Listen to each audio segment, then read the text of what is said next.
بسم اللہ والحمدللہ والصلاۃ والسلام علی رسول اللہ۔ معزز سامعین، کچھ روز قبل لاہور کے علاقے اچھرا میں انتہائی افسوسناک واقعہ پیش آیا جو کہ سوشل میڈیا پر کافی وائرل ہے۔ میں چند باتیں اس حوالے سے آپ کے سامنے عرض کروں گا۔ واقعہ کچھ اس طرح ہے کہ ایک خاتون ایک بازار میں جاتی ہیں اور انہوں نے جو لباس زیب تن کیا ہے اس پر عربی کے 2 لفظ لکھے ہوتے ہیں، عربی رسم الخط میں لکھے ہوتے ہیں۔ اب وہ کلمات نہ قرآنی آیات ہیں نہ احادیث طیبات ہیں، لیکن وہاں جو جوہلا کا طبقہ ہے، جو کم فہم لوگ ہیں، وہ یہ سمجھتے ہیں کہ شاید یہ قرآنی کلمات ہیں اور یہ یا تو پھر کوئی مقدس الفاظ ہیں اور عورت اس کی بے حرمتی کر رہی ہے، اور پھر وہ اس عورت پہ توہین مذہب کا، توہین قرآن کا الزام لگا دیتے ہیں اور اس کے خلاف نعرے بازی کا سلسلہ ہوتا ہے اور اس کو عورت کو ایک دکان میں محصور کر دیا جاتا ہے، اور پھر جو کچھ ہوا وہ سوشل میڈیا پر آپ تمام نے دیکھ لیا ہوگا۔ اب عموماً جب اس طرح کے واقعات ہوتے ہیں تو ہمارے یہاں ایک طبقہ ہے جنہیں لبرلز کہا جاتا ہے، ایک مخصوص ٹولہ ہے لبرلز کا، یہ گویا کہ تیار بیٹھا ہوتا ہے اور جیسی اس طرح کا کوئی کیس ہوتا ہے، اس طرح کا ایشو ہوتا ہے، یہ تمام ملبہ علماء دین پر ڈال دیتا ہے اور یہ تمام ملبہ دینی تنظیمات و تحریکات پر ڈال دیتا ہے۔ گویا کہ یہ ساری بڑاس ان کے اندر بھری ہوتی ہے، وہ مذہب اور اہل مذہب کے خلاف وہ نکالتے ہیں۔ میں اس حوالے سے 2 باتیں آپ کے سامنے عرض کروں گا۔ پہلی بات تو ان جوہلا کے طبقے کے حوالے سے عرض کروں گا کہ یہ وہ جوہلا کا طبقہ ہے جو علماء دین سے دور رہتا ہے۔ یہ جمعہ کے دن بھی اس وقت آتے ہیں جب امام تکبیر تحریمہ کہہ رہا ہوتا ہے، نماز شروع ہونے والی ہوتی ہے، یہ اس وقت دوڑتے ہوئے آتے ہیں اور نماز میں شرکت کرتے ہیں۔ اس کے بعد نہ علماء دین سے ان کا رابطہ ہوتا ہے، نہ وہ کوئی دینی مسائل سیکھنے کے اندر جذبہ ہوتا ہے ان کے اندر، یہ اتنا دین سے دور ہوتے ہیں۔ یہ جن لوگوں نے توہین مذہب کا اس عورت پہ الزام لگایا، اگر ان میں سے کسی سے دیکھ کر بھی قرآن پڑھنے کا آپ کہہ دیں تو انہیں نہ دیکھ کے قرآن پاک پڑھنے آئے گا، نہ ان کو دینی مسائل پتہ ہوں گے۔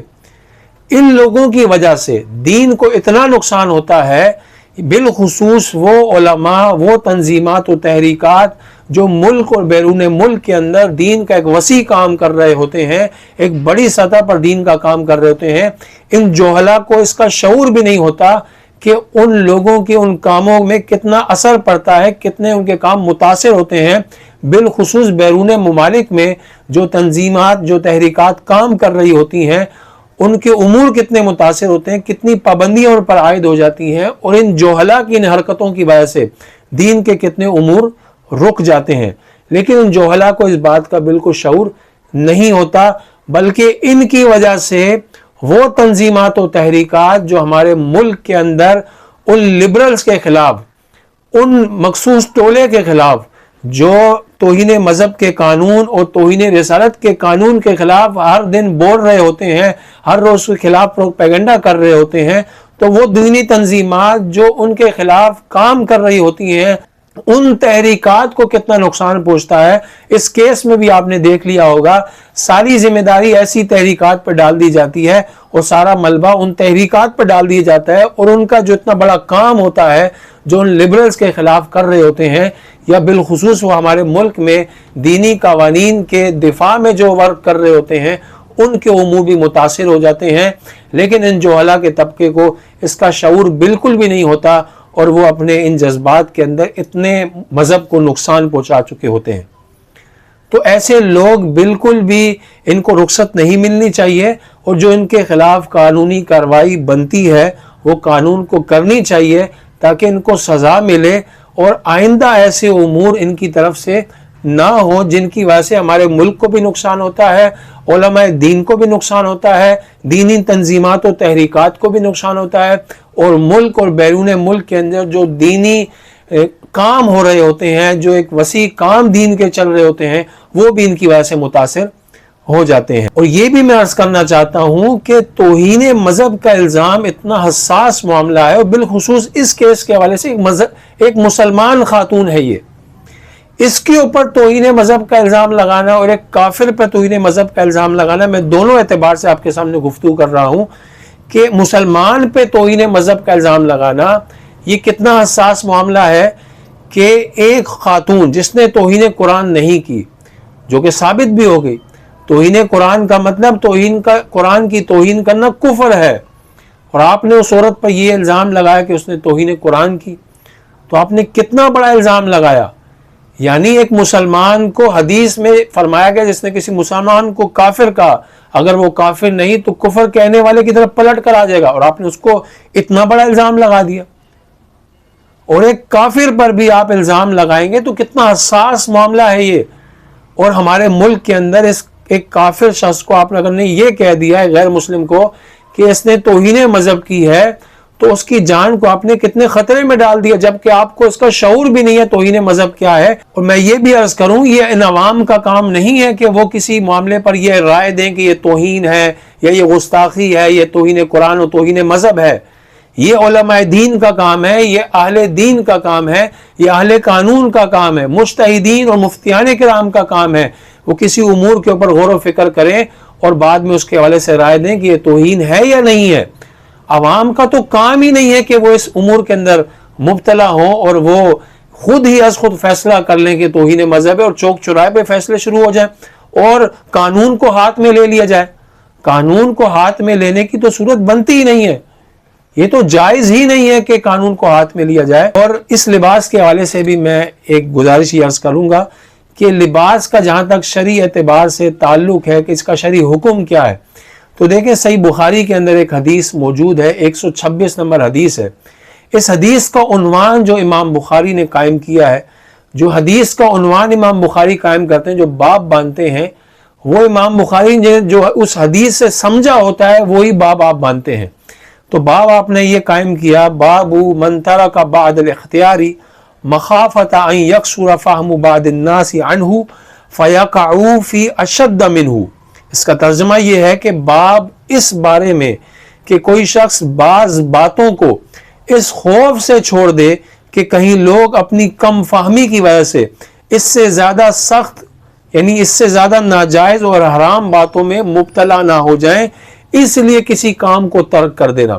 اس باب کو ذکر کرنے کے بعد جو حدیث امام بخاری نیچے لے کر آئے ہیں، وہ حدیث کیا ہے؟ سید عائشہ صدیقہ رضی اللہ تعالی عنہا سے نبی کریم صلی اللہ علیہ وسلم نے ایک موقع پر ارشاد فرمایا کہ اے عائشہ، اگر تمہاری قوم نے اپنا دین نیا نہ چھوڑا ہوتا، یہ اس وقت نبی کریم نے فرمایا تھا جب لوگ کفر چھوڑ کے مسلمان ہوئے، تو اس موقع پر نبی کریم نے فرمایا اگر یہ لوگ ابھی نئے مسلمان نہ ہوئے ہوتے تو میں کعبے کی عمارت کو شہید کرتا، اس کو دوبارہ تعمیر کرتا، اس میں 2 دروازے بناتا، ایک دروازہ وہ جس سے لوگ داخل ہوتے، دوسرا دروازہ وہ جس سے لوگ خارج ہوتے، جس سے لوگ باہر نکلتے۔ لیکن آپ نے اس ارادے کو ترک فرمایا اس لیے کیونکہ لوگ ابھی مسلمان ہوئے تھے، اور نبی کریم علیہ الصلوۃ والسلام نے سمجھا کہیں وہ اس امر کو سمجھ نہ سکیں اور وہ اس سے کہیں غلط نتیجہ نہ نکال لیں، اس لیے آپ نے اپنے ارادے کو ترک فرما دیا اور اس ارادے کو آپ نے چھوڑ دیا۔ تو امام بخاری نے اس حدیث سے یہ نتیجہ نکالا کہ بعض امور کو اس لیے بھی ترک کرنا چاہیے کہ بعض کم فہم لوگ اس سے کوئی غلط نتیجہ نہ نکالیں یا اس سے زیادہ کسی اشد امور میں مبتلا نہ ہو جائیں۔ تو اگر اس حدیث کی روشنی میں ہم اس لباس کو دیکھیں تو یقیناً یہ معاملہ پیش آ سکتا تھا کہ اس رسم الخط میں ہمارے معاشرے میں پاکستان کے اندر اس طرح کا لباس نہیں پہنا جاتا، اور عموماً اس رسم الخط میں ہمارے یہاں مساجد پر قرآن کریم کی آیات لکھی ہوتی ہیں یا اس طرح کی تصاویر ملتی ہیں جس پر مقدس کلمات، آیت الکرسی، دعائے قنوت اور اس طرح کے کلمات لکھے ہوتے ہیں۔ تو لوگ جب اس طرح کے لباس کو دیکھیں گے تو وہ یہی نتیجہ نکالیں گے شاید یہ قرآنی کلمات ہیں۔ میں یہ نہیں کہہ رہا کہ ان کا نتیجہ نکالنا درست ہے، لیکن ہمیں اس امور سے، اس طرح کے کاموں سے بچنے کا کہا جس سے لوگ کم فہم لوگ غلط نتیجہ نکالیں۔ تو حدیث ہمیں یہ تعلیم دیتی ہے کہ ہم اس طرح کے کاموں سے بچیں۔ اور یہ بھی ہو سکتا ہے کہ آج اگر ہم اس طرح کا لباس پہنیں گے، اگرچہ اس میں قرآنی آیات نہیں لکھی، لیکن کل لوگ دیکھا دیکھی اس طرح کا لباس پہننا شروع کریں گے جن پر قرآنی آیات لکھی ہوں گی، اور آپ سوشل میڈیا پر سرچ کریں، گوگل پر، تو باقاعدہ اس طرح کے لباس آپ کو نظر آئیں گے جس پر قرآنی کلمات لکھی ہیں، مقدس الفاظ لکھے ہیں۔ کل کو جب یہ سلسلہ شروع ہو گیا تو پھر آپ سمجھ سکتے ہیں اس کے کتنے برے نتائج ہمارے سامنے آئیں گے۔ تو اس حدیث کی روشنی میں اس طرح کے لباس پہننے سے بچنا ہی بہتر ہے، اور یہ حدیث ہمیں یہی تعلیم فرما رہی ہے۔ اسی طرح نبی کریم صلی اللہ علیہ وسلم نے حدیث میں اس بات کی بھی تعلیم فرمائی ہے کہ اپنے آپ کو ایسے امور پہ نہ پیش کیا جائے جس پر تمہیں تہمت لگائی جائے، یعنی تہمت کے مقام سے نبی کریم صلی اللہ علیہ وسلم نے بچنے کی تعلیم فرمائی ہے۔ تو ظاہر سی بات ہے ایسا لباس جس پر عربی رسم الخط میں کلمات لکھے ہوں عربی کے، تو یہ ایسی چیز ہے کہ ہمارے معاشرے میں لوگ یہی سمجھیں گے قرآنی کلمات ہیں اور پھر وہ تہمت لگائیں گے۔ تو حدیث بھی اس بات کی تعلیم فرماتی ہے کہ اس طرح کا لباس نہ پہنے، اس سے گریز فرمائیں۔ اگرچہ یہ حرام نہیں ہے، میں اس کو ناجائز نہیں کہہ رہا، لیکن پھر بھی اس طرح کا لباس حدیث یہ بیان کرتی ہے کہ اس سے بچنا ہی بہتر ہے، ویسے امور سے بچا جائے۔ اب کچھ لوگ یہ کہیں گے کہ آپ لوگوں کو کیوں نہیں سمجھا رہے، اس عورت کو کوئی تلقین کر رہے ہیں وہ لباس چھوڑ دے، آپ لوگوں کی فہم کو تبدیل کریں نا، لوگوں کی تربیت کریں، وہ اس طرح کے الزام نہ لگائیں۔ تو میں ایسے لوگوں سے عرض کروں گا،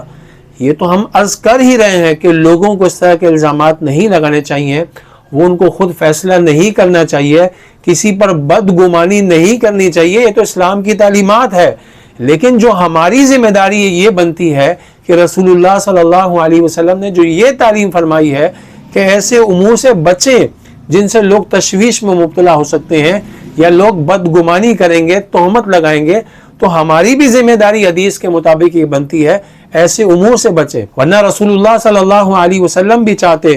تو لوگوں کو جمع فرماتے اور ان کو سمجھا دیتے کہ میں کعبے کی تعمیر کر رہا ہوں۔ حضور علیہ الصلوۃ والسلام کا پیغام، حضور کے کلمات میں تو زیادہ تاثیر تھی، وہ زیادہ پر اثر تھا، آپ سمجھاتے تو لوگ سمجھ بھی جاتے، لیکن آپ نے نہیں سمجھایا اور اپنے ارادے کو ترک فرمایا۔ گویا کہ ہمیں تعلیم فرمائی ہے کہ ایسے امور سے بچا جائے کہ جن سے کم فہم لوگ غلط نتیجہ نکال سکتے ہیں۔ اللہ کریم ہمارے ملک کی خیر فرمائے اور تمام تر اس کو اندرونی بیرونی سازشوں سے محفوظ فرمائے، ہمارے ملک میں امن و سلامتی کا ماحول پیدا فرما دے، آمین یا رب العالمین۔